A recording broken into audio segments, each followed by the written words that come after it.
Subscribe Kalyani Online Classes channel for all exams. नमस्कार साथियों, objective question series के इस भाग 4 में मैं डॉक्टर नीरज यादव आपका एक बार पुनः हार्दिक स्वागत करता हूं। दोस्तों, कोविड की विपरीत परिस्थितियां चल रही हैं और उम्मीद है कि आप सपरिवार स्वस्थ होंगे और अपनी तैयारियों को पुख्ता करने में लगे होंगे। इसी तैयारियों के क्रम में शैक्षिक अनुसंधान की ये ऑब्जेक्टिव क्वेश्चन सीरीज का चौथा वीडियो आपके लिए प्रस्तुत किया गया है।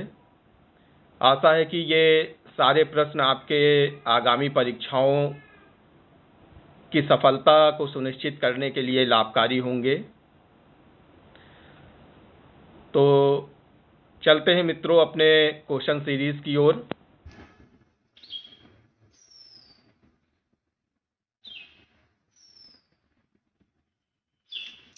पहला प्रश्न है, मनोवैज्ञानिक शोधों में निम्नांकित तथ्यों को महत्वपूर्ण माना गया है।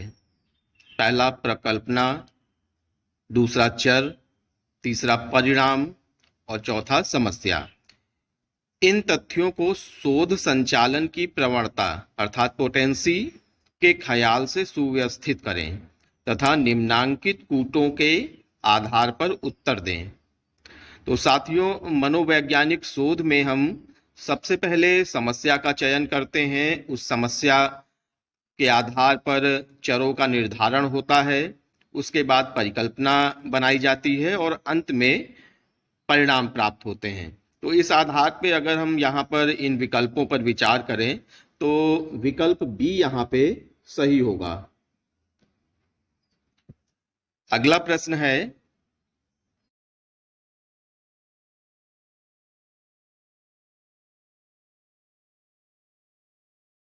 देखने के लिए 10 साल तथा 20 साल के व्यक्तियों का दो समूह तैयार किया। इस उदाहरण में उम्र को निम्नांकित में से किस श्रेणी में रखा जा सकता है? ए टाइप ई स्वतंत्र चर में, बी टाइप एस स्वतंत्र चर में, सी आश्रित चर अर्थात डिपेंडेंट वेरिएबल में, या डी नियंत्रित चर कंट्रोल्ड वेरिएबल में। तो इस प्रयोग में प्रयोगकर्ता ने चरों में जोड़ तोड़ सीधे न करके चयन द्वारा किया है। इस कारण से यहाँ पर जो टाइप एस स्वतंत्र चर का ये एक उदाहरण है और इस आधार पे यहाँ पे विकल्प बी सही होगा। नेक्स्ट क्वेश्चन है, मनोवैज्ञानिक प्रयोगों में जिस चर के बारे में पूर्व कथन अर्थात प्रिडिक्शन किया जाता है उसे कहा जाता है? A independent variable, B dependent variable, C extraneous variable, या इनमें से कुछ भी नहीं। तो साथियों, मनोवैज्ञानिक शोध में हम जिस चर के बारे में पूर्व कथन करते हैं उसे हम डिपेंडेंट वेरिएबल अर्थात आश्रित चर कहते हैं, इसलिए यहाँ आंसर बी होगा। अगला प्रश्न है, जिस समूह में स्वतंत्र चर उपस्थित होता है उसे कहा जाता है? Control group, experimental group, observe group, या मेन ग्रुप। तो जिस समूह में स्वतंत्र चर उपस्थित होता है उसे हम एक्सपेरिमेंटल ग्रुप कहते हैं। कंट्रोल ग्रुप में जो है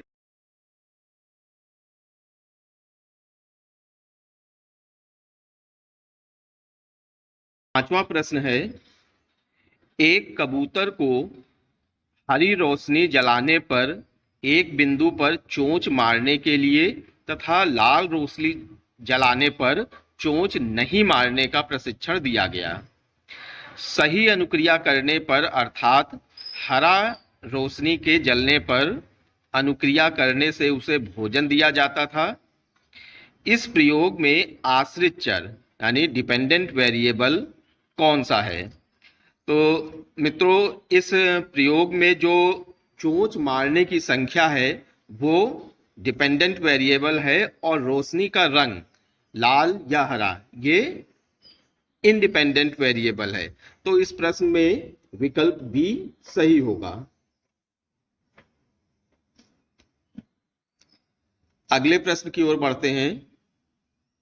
मान लिया जाए कि एक समाज मनोवैज्ञानिक कोई प्रयोग यह देखने के लिए करता है कि एक छोटी दूरभाष कुटी अर्थात टेलीफोन बूथ में जब 6 लोग एक साथ एकत्रित हो जाते हैं तो इससे पुरुष या महिला में अस्त व्यस्तता डिस्कम्फर्ट की अनुभूति होती है या नहीं। इस प्रयोग में स्वतंत्र चर निम्नांकित में से कौन सा होगा। तो साथियों इस चर में जो इंडिपेंडेंट वेरिएबल है वो टेलीफोन बूथ में व्यक्तियों की संख्या तथा टेलीफोन बूथ का आकार है, क्योंकि जो प्रयोग करता है या मनोवैज्ञानिक है वो इन दोनों में मैनिपुलेशन कर सकता है, जोड़ तोड़ कर सकता है। तो यहां पर जो विकल्प डी है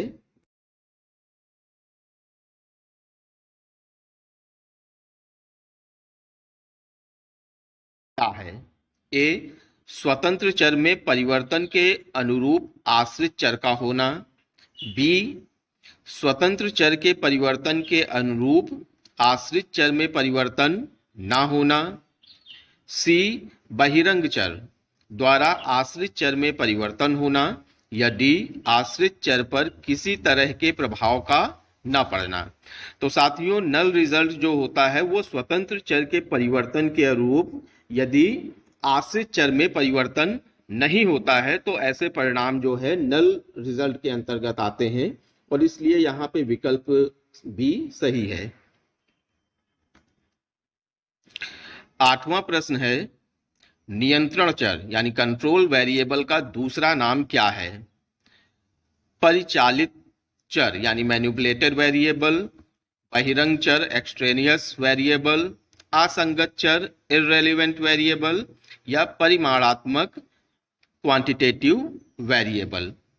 तो साथियों जो कंट्रोल वेरिएबल है उसका जो दूसरा नाम है या जिस अन्य नाम से हम जानते हैं वो है एक्सट्रेनियस वेरिएबल। तो यहां पे विकल्प बी सही है।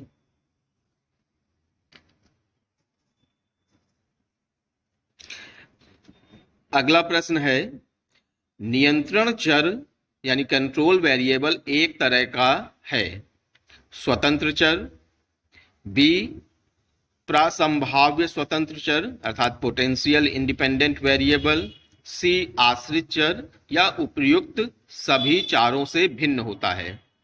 तो साथियों नियंत्रण चर जो होता है वो एक प्रकार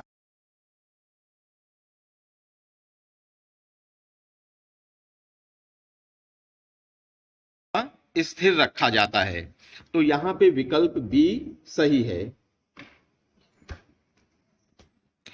अगला प्रश्न है किसी भी प्रयोग में नल परिणाम यानी नल रिजल्ट के उत्पन्न होने का सबसे प्रमुख कारण होता है।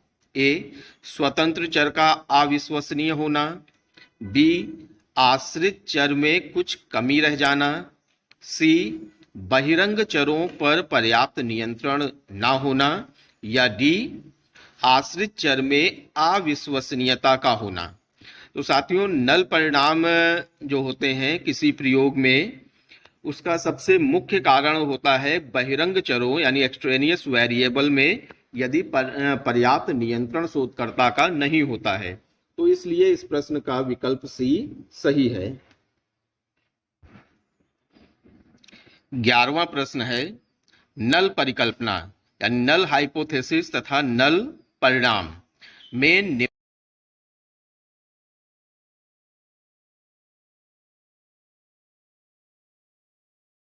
है कि स्वतंत्र चर का आश्रित चर पर कोई प्रभाव पड़ेगा, जबकि नल परिकल्पना या नल परिणाम एक ऐसा प्रयोगात्मक परिणाम है जहां आश्रित चर स्वतंत्र चर से प्रभावित होता नहीं पाया जाता है। ऑप्शन बी है नल परिकल्पना एक काल्पनिक अवस्था होती है, जबकि नल परिणाम एक प्राप्त अवस्था होती है। ऑप्शन सी है नल परिकल्पना शून्य अंतर यानी जीरो डिफरेंस की परिकल्पना है, जबकि नल परिणाम एक शून्य परिणाम जीरो आउटकम की घटना है। और ऑप्शन डी है नल परिकल्पना एक अनुमान है, जबकि नल रिजल्ट एक ऑब्जर्वेशन है। तो साथियों, अगर यहाँ हम सबसे उपयुक्त विकल्प का चयन करेंगे तो विकल्प ए यहाँ पे सबसे उपयुक्त है। नल परिकल्पना यह बतलाता है कि स्वतंत्र चर का आश्रित चर पर कोई प्रभाव पड़ेगा, जबकि नल परिणाम एक ऐसा प्रयोगात्मक परिणाम है जहाँ आश्रित चर स्वतंत्र चर से प्रभावित होता नहीं पाया जाता है। तो इस प्रश्न के लिए विकल्प ए सबसे उपयुक्त होगा। अगला प्रश्न की ओर चलते हैं। चरों यानी वेरिएबल्स के स्वरूप को मद्देनजर रखते हुए स्वतंत्र चर को कई भागों में बांटा गया है। निम्नांकित में से किसे उस सूची में नहीं रखा जा सकता? A task variable, B environmental variable, C subject variable या डी क्वांटिटेटिव वेरिएबल। तो साथियों, जो अगर हम चरों के स्वरूप को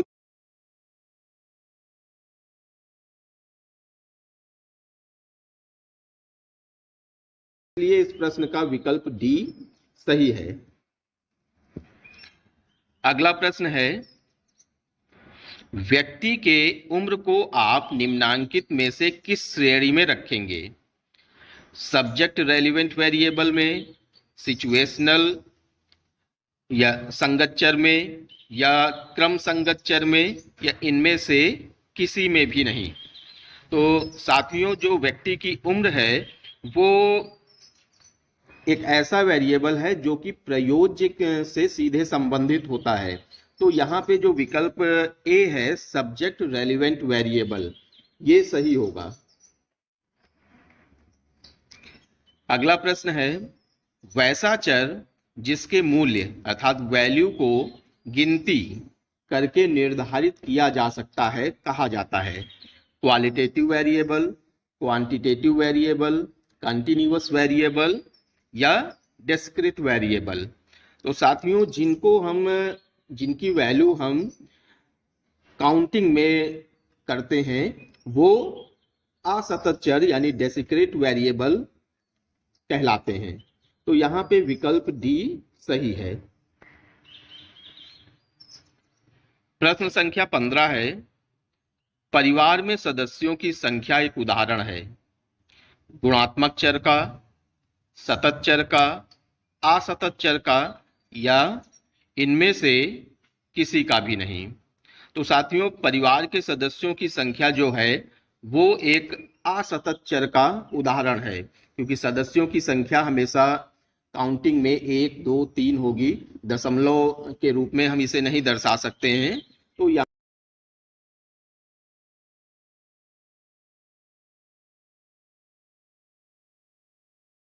व्यक्ति की आयु एक उदाहरण है। सतत चर का, गुणात्मक चर का, असतत चर का या इनमें से कोई नहीं। तो साथियों, व्यक्ति की आयु को हम पूर्ण अंक और दशमलव के रूप में भी व्यक्त कर सकते हैं, इसलिए ये एक कंटिन्यूअस वेरिएबल का उदाहरण होगा। इसलिए विकल्प यहाँ पे ए सही है। नेक्स्ट क्वेश्चन है, कोई भी मनोवैज्ञानिक समस्या को तभी समाधेय यानी सॉल्वेबल कहा जाता है जब उसका आनुभविक जांच एम्पेरिकल टेस्ट संभव हो, उसका वस्तुनिष्ठ प्रेक्षण यानी ऑब्जेक्टिव ऑब्जर्वेशन संभव हो, सी उसकी औपचारिक जांच यानी फॉर्मल टेस्ट संभव हो, और डी उसमें क्रमबद्धता का गुण हो। तो मनोवैज्ञानिक समस्या जो है तभी सॉल्वेबल होगी जब उसकी जो है आनुभविक जांच यानी एम्पेरिकल टेस्टिंग हो सके। तो इस प्रश्न में विकल्प ए सही है। प्रश्न संख्या 18 है, हाथरोन प्रभाव या हाथरोन इफेक्ट क्या है? ए, एक ऐसा प्रभाव जिससे बहिरंग चरों एक्सट्रेनियस वेरिएबल पर नियंत्रण कायम करने में सुविधा होती है। बी, एक ऐसी अवस्था जिसमें प्रयोज्यों का निष्पादन इस चेतना से प्रभावित हो जाता है कि वे किसी प्रयोग में प्रयोज्य के रूप में कार्य कर रहे हैं। या सी, एक ऐसा प्रभाव जहां प्रयोज्य को यह पता नहीं होता है कि वे किस तरह के प्रयोग में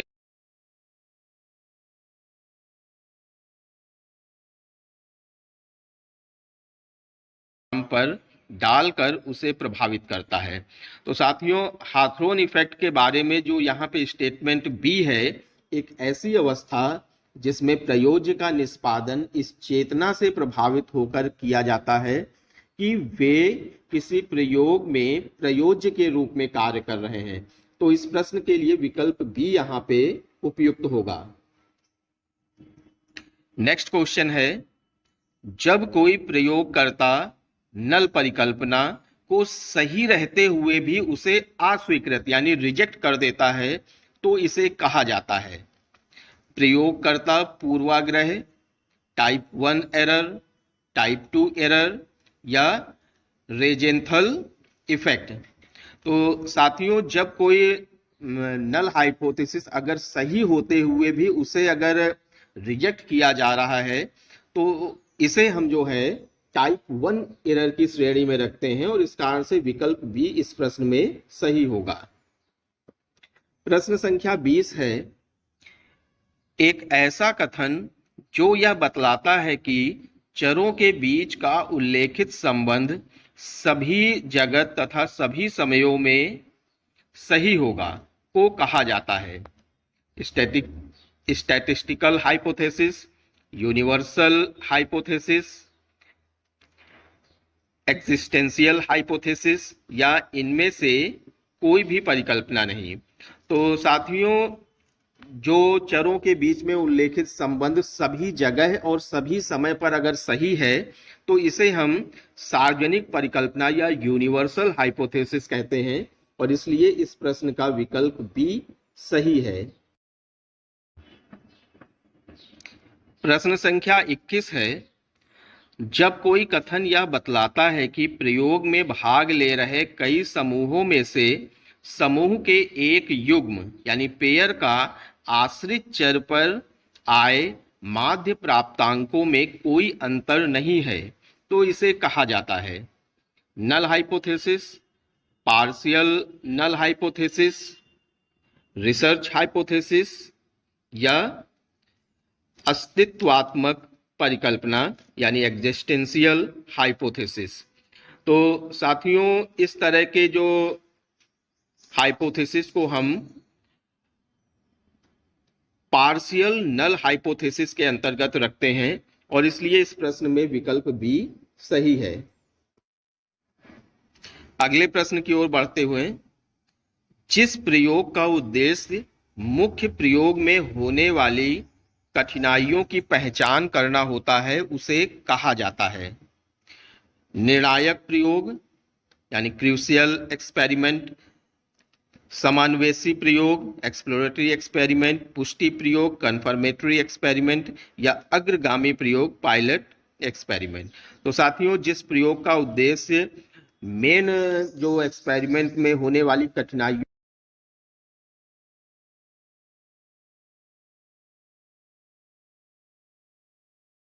विकल्प डी सही होगा। नेक्स्ट क्वेश्चन है, निम्नलिखित में से कौन सा युग्म सही से सुमेलित है? ए, मध्य समूह डिजाइन यानी बिटवीन ग्रुप्स डिजाइन, ऐसा डिजाइन जिसमें प्रत्येक स्वतंत्र चर यानी इंडिपेंडेंट वेरिएबल के लिए अलग अलग समूह होता है। बी, स्थिरता कॉन्स्टेंसी, एक ऐसी स्थिति जिसमें स्वतंत्र चर और आश्रित चर के मूल्य को स्थिर रखा जाता है, कांस्टेंट रखा जाता है। सी, संतुलन या बैलेंसिंग एक ऐसी प्रयोगात्मक स्थिति जिसमें प्रयोगकर्ता इस बात से विश्वस्त होता है कि बहिरंग चर प्रत्येक समूह को बराबर ढंग से प्रभावित कर रहा है। और डी, प्रयोगात्मक त्रुटि परिवर्तन के सभी अनियंत्रित स्रोतों का प्रयोग जो डिपेंडेंट वेरिएबल को प्रभावित करता है। तो साथियों, यहाँ पे जो हम बी ऑप्शन की बात करें, स्थिरता, तो जब बहिरंग चरों यानी एक्सट्रेनियस वेरिएबल को हम शोध परिस्थिति में विलोपित यानी एलिमिनेट करके नियंत्रित करना संभव नहीं होता है, तो उसके मान को सभी अवस्थाओं में एक समान रखकर, अर्थात उसमें स्थिरता ला करके हम उसके प्रभाव को नियंत्रित कर लेते हैं। तो यहाँ पर बाकी ऑप्शन में ए,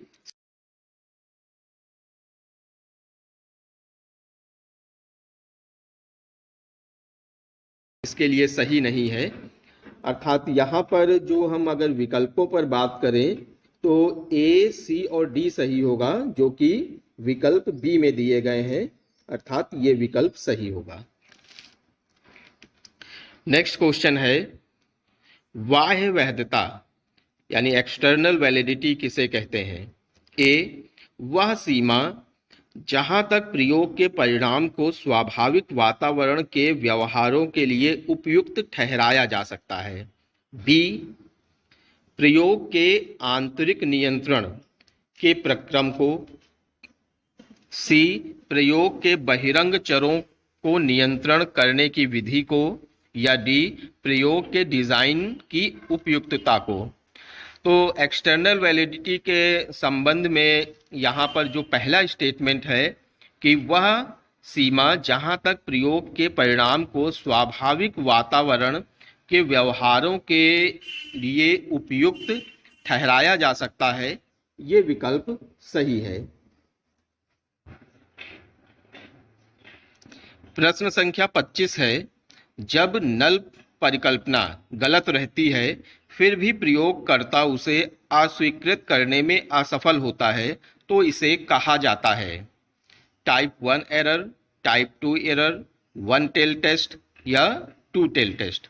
तो साथियों, जब नल परिकल्पना गलत रहती है फिर भी प्रयोगकर्ता उसे अस्वीकृत नहीं कर पाता है तो इसे हम टाइप 2 एरर के नाम से जानते हैं, और इसलिए इस प्रश्न का विकल्प बी सही होगा। अगला प्रश्न है, मनोवैज्ञानिक शोधों में संकरण या अस्त व्यस्तता कंफाउंडिंग से क्या तात्पर्य होता है? ए, एक ऐसी स्थिति जिसमें प्रयोगकर्ता डिपेंडेंट वेरिएबल तथा इंडिपेंडेंट वेरिएबल और अन्य समान चरों के पड़ने वाले प्रभावों से उत्पन्न अंतर को अलग करने में असमर्थ होता है। विकल्प बी है, एक ऐसी स्थिति जिसमें डिपेंडेंट वेरिएबल पर सभी इंडिपेंडेंट वेरिएबल्स का प्रभाव परोक्ष ढंग से पड़ता है।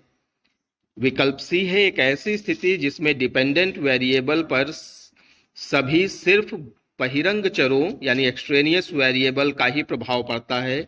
या विकल्प डी, एक ऐसी स्थिति जिसमें इंडिपेंडेंट तथा डिपेंडेंट वेरिएबल आपस में अंतःक्रिया करते हैं। तो साथियों, मनोवैज्ञानिक शोध में जो कंफाउंडिंग वेरिएबल है उसके संदर्भ में यहाँ पे विकल्प ए जो है कि एक ऐसी स्थिति जिसमें प्रयोगकर्ता डिपेंडेंट तथा इंडिपेंडेंट वेरिएबल और अन्य समान चरों के पड़ने वाले प्रभावों से उत्पन्न अंतर को अलग करने में असमर्थ होता है, ये विकल्प सही है। नेक्स्ट क्वेश्चन है, वह चर जिसे प्रयोगकर्ता द्वारा मापा जाता है तथा अभिलेखित किया जाता है को कहा जाता है? Dependent variable, independent variable, extraneous variable या इनमें से कोई नहीं। तो साथियों, प्रयोगकर्ता द्वारा जो है डिपेंडेंट वेरिएबल को मापा जाता है और इसलिए इस प्रश्न का विकल्प ए सही है। अगला प्रश्न है, जब किसी स्वतंत्र चर का प्रभाव दूसरे चर के सभी स्तरों यानी लेवल्स पर एक ही समान पड़ता है तो इसे कहा जाता है मुख्य प्रभाव यानी मेन इफेक्ट, अंतःक्रिया प्रभाव, इंटरैक्शन इफेक्ट, हाथरोन इफेक्ट या रेजेंथल इफेक्ट। तो जब हम किसी स्वतंत्र चर का दूसरे चर के सभी लेवल्स पर एक ही तरह का प्रभाव पड़ रहा हो तो उसे हम मेन इफेक्ट के नाम से जानते हैं और इसलिए इस प्रश्न का विकल्प ए सही है। अगले प्रश्न की ओर बढ़ते हैं। एक प्रयोगात्मक परिणाम जो उस समय प्राप्त होता है जब डिपेंडेंट वेरिएबल पर एक स्वतंत्र चर के स्तर का प्रभाव दूसरे स्वतंत्र चर के स्तर के प्रभाव से भिन्न होता है तो इसे कहा जाता है interaction effect, main effect, recency effect या हॉथरन इफेक्ट। तो साथियों इसको जो है हम मेन इफेक्ट के ही अंतर्गत रखते हैं, मुख्य प्रभाव के नाम से जानते हैं और इसलिए इस प्रश्न का जो विकल्प बी है वो सही है। प्रश्न संख्या 30 है। जिस मापनी विधि में मनोवैज्ञानिक अनुभूतियों एवं भौतिक उद्दीपकों के बीच के संबंध के अध्ययन पर प्रकाश डाला जाता है उसे कहा जाता है मनोवैज्ञानिक मापनी यानी साइकोलॉजिकल स्केलिंग, मनोदैहिकी मापनी साइकोफिजिकल स्केलिंग, बहुविमीय मापनी मल्टी डायमेंशनल स्केलिंग या प्रत्यक्ष मापनी डायरेक्ट स्केलिंग। तो साथियों जो मनोदैहिक मापनी होती है उसमें मनोवैज्ञानिक अनुभूतियों और भौतिक उद्दीपकों के बीच में संबंध को देखा जाता है और इसलिए इस प्रश्न का विकल्प बी।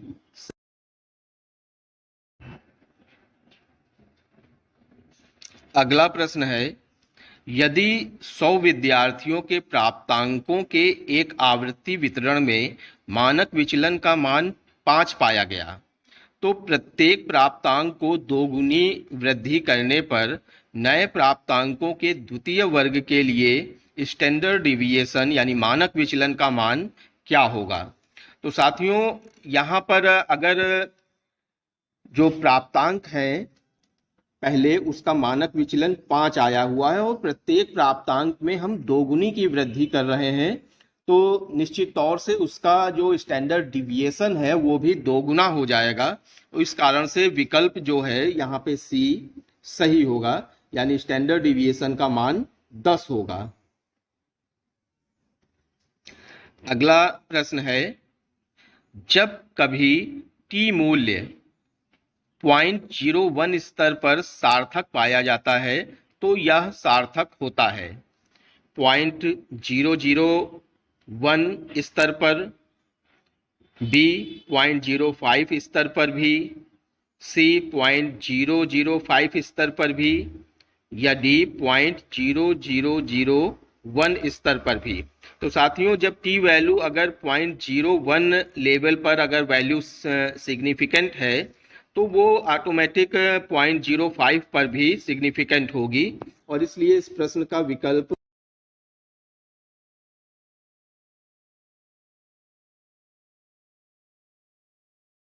शिक्षार्थी संपूर्ण जनसंख्या से एकत्रित किए गए प्रदत्त से मध्यमान और मानक विचलन का विश्लेषण करता है तो इसे कहा जाता है सांख्यिकी, प्राचलिक यानी पैरामीट्रिक, सी अप्राचलिक नॉन पैरामीट्रिक या प्राचलन। तो साथियों यदि संपूर्ण जनसंख्या की अगर हम जब बात करते हैं तो इस स्थिति में पैरामीट्रिक यहाँ पे ऑप्शन सही होगा यानी पूरी पॉपुलेशन से जो है पर वो मानक विचलन और मध्यमान का विश्लेषण किया गया है इसलिए यहाँ पे प्राचलिक विकल्प जो है वो सही होगा। अगला प्रश्न है। दिशात्मक परिकल्पना का परीक्षण करने के लिए कौन सा उपयुक्त है? पूर्व अनिर्धारित परीक्षण, बी शून्य परिकल्पना परीक्षण, सी द्विपुक्षीय परीक्षण या डी एक पुच्छीय परीक्षण। तो दिशात्मक परिकल्पना का परीक्षण अगर हमें करना है तो हम नल हाइपोथेसिस का सहारा लेते हैं और इसलिए यहाँ पे सेकंड जो विकल्प है बी ये सही है। प्रश्न संख्या 35 है, कौन सी अप्रायिकता प्रतिदर्शन विधि नहीं है? प्रासंगिक प्रतिदर्शन, उद्देश्यपूर्ण प्रतिदर्शन, कोटा प्रतिदर्शन या क्रमबद्ध प्रतिदर्श विधि। तो मित्रों, जो क्रमबद्ध प्रतिदर्श विधि या सिस्टमैटिक सैंपलिंग है वो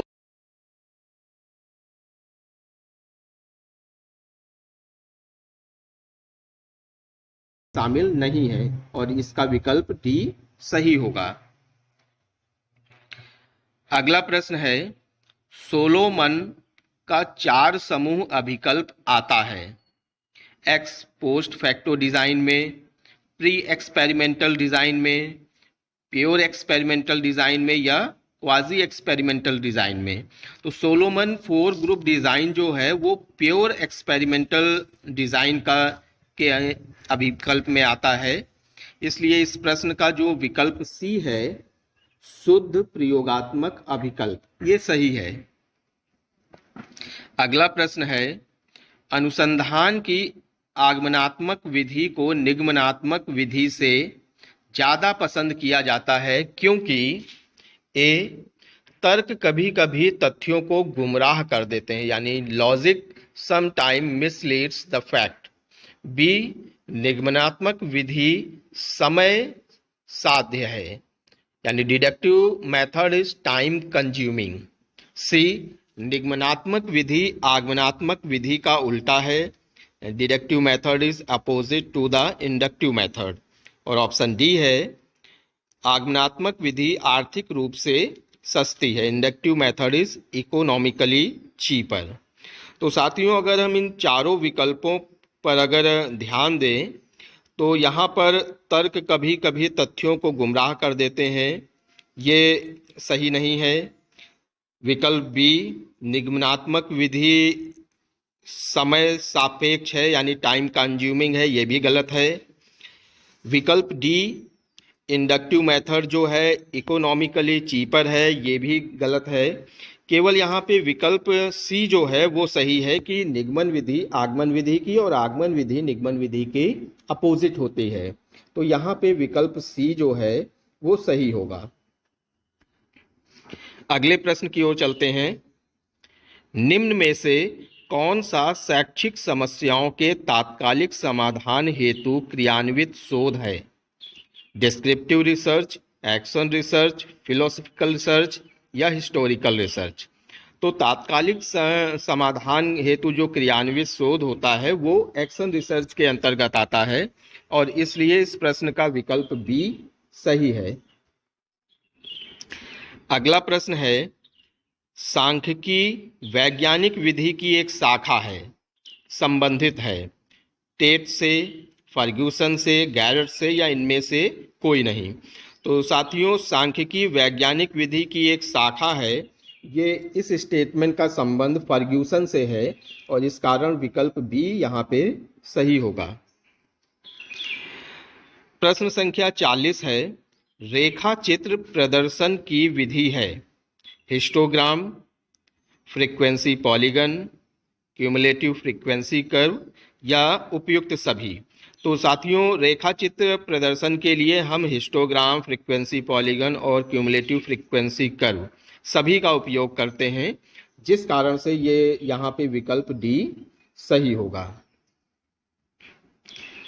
तो साथियों, ये कुछ महत्वपूर्ण प्रश्न थे जो एजुकेशनल रिसर्च पर आधारित थे। आशा है कि आपको आगामी परीक्षाओं के संदर्भ में ये प्रश्न मददगार साबित होंगे।